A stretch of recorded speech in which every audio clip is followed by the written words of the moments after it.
So let's talk a little bit about education here, because you graduated from Wesleyan with a bachelor's in sociology. Then you went to Boston College and got your degree in special education. Mhm. So I imagine you're not making a lot of money running. So what was your day job, so to speak, with all this incredible education you received? Well, I did get a teaching job in Everett, Massachusetts. I taught special ed kids for 2 years, and then for a year, I also worked at a school for kids or young people, people who are really beat up, by disease or such. And so I learned a lot there. And when you work in a place like that, when you are in that situation, you think different.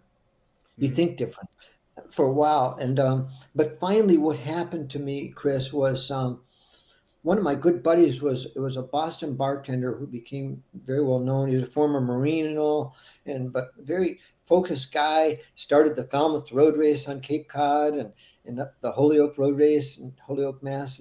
And he just loved running because of his days in the Marines and running in Boston. Well, he told me, Bill, why don't you open a running store?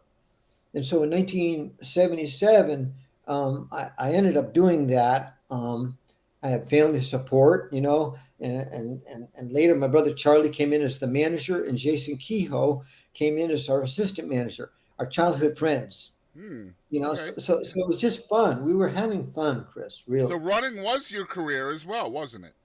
it became my career full time. Oh yes, definitely. That's incredible stuff. So you talked about Billy Squires, your coach, and I find this to be interesting as well. In 1973, um, Billy Squires started the Greater Boston Track Club. This was something new, and Yes. I mean, this seems like right up your alley. Obviously, it just looking back at it, it's very serendipitous.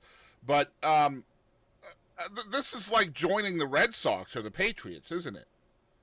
Well, it was in a way because we had, not only the marathoners contingent, but we also had sprinters like Don Ricciardo Right. and milers, and so they would run relay races at the Melrose Games in New York City, travel around the country for cross country meets, our national cross country champs. But Squires was a miler at Notre Dame. He was a high school talent, went to Notre Dame, very very good, and was coaching at Boston State University, and and and two guys at Boston College, Jack McDonald and Bob Seveny, who is actually from Bentley College. They wanted to keep going in this sport. Right. They didn't want it to end at age 20 or when you graduated college or high school or something.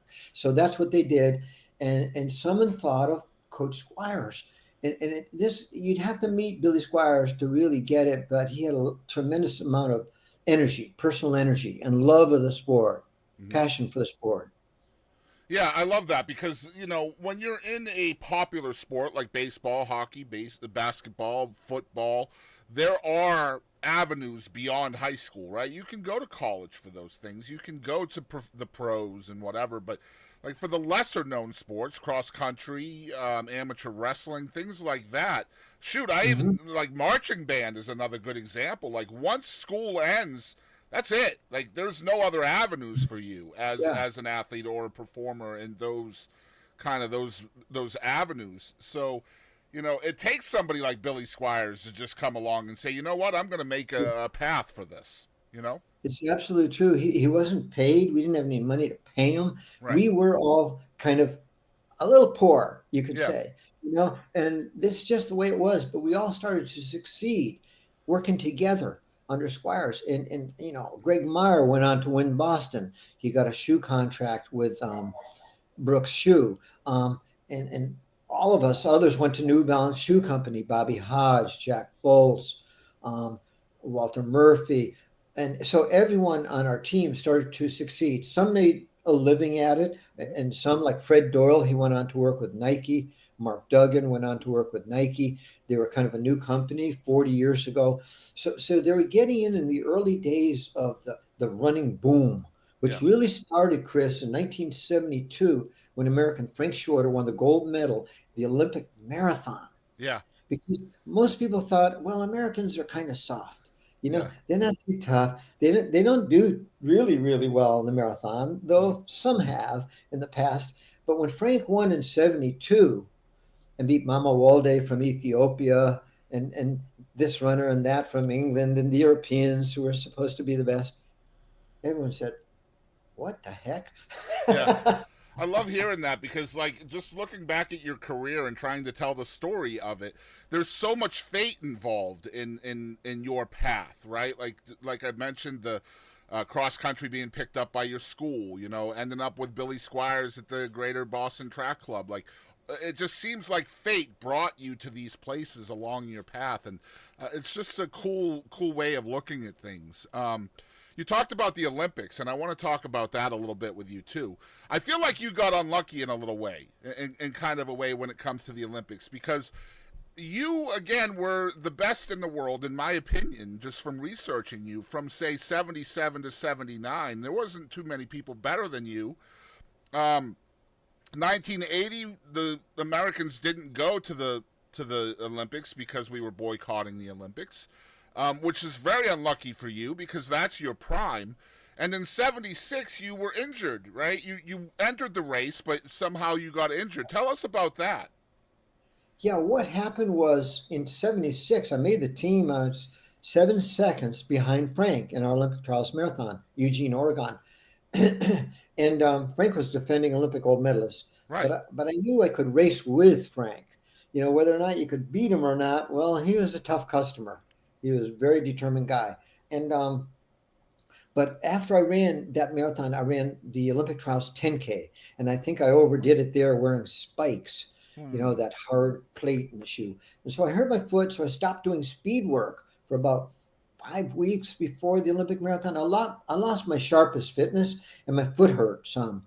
You know, so that cost me a lot. But this is the way it is, Yeah. and that's why the Olympic Games is such an amazing thing if you can score there, particularly if you can score twice, like Frank Shorter did.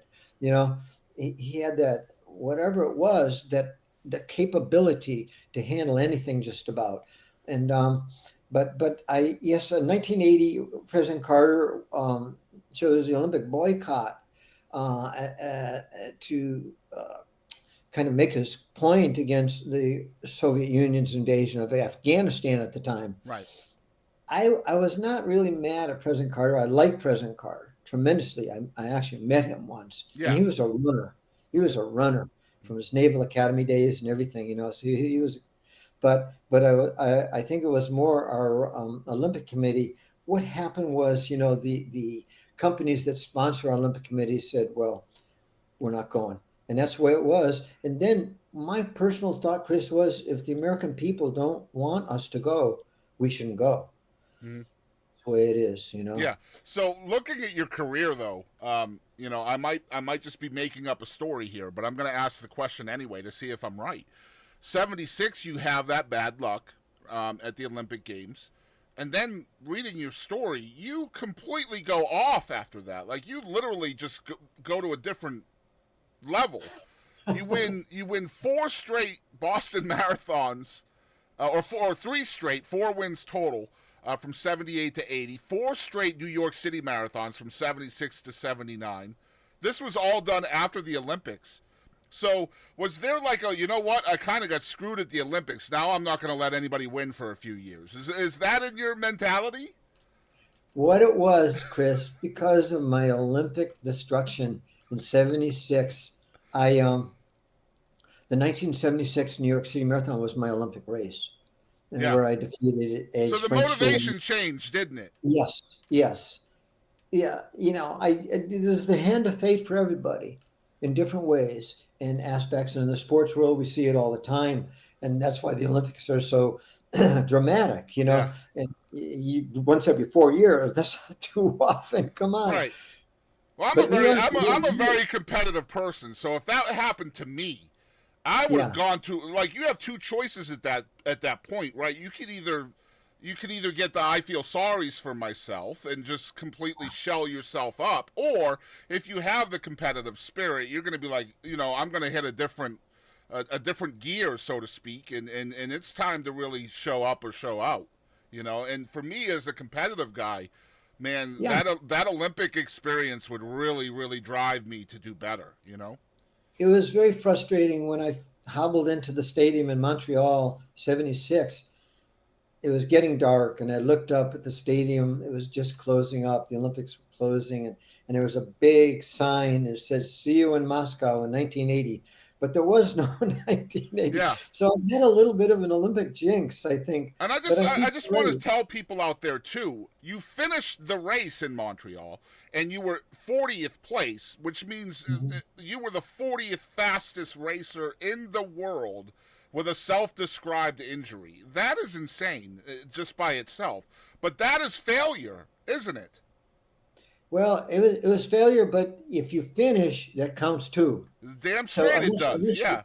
unless you're really really beat up, I most mean, for marathon. everybody else in the world, though, it's like, wow, you did great. But for you personally, that's Yeah, that's like, no, no, no, no, no, no. I failed. This is what failure looks like.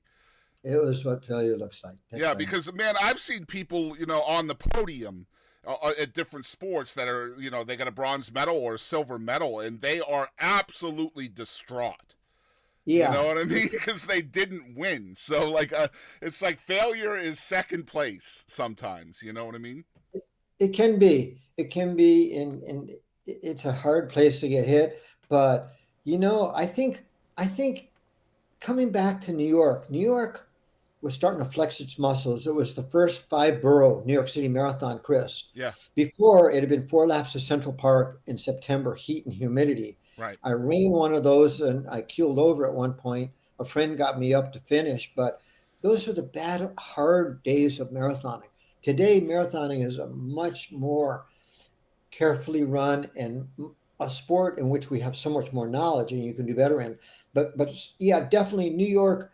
Fred LeBeau came down to the Falmouth Road Race where Frank Shorter, the Olympic gold and silver medalist, and I were racing. Frank beat me there too.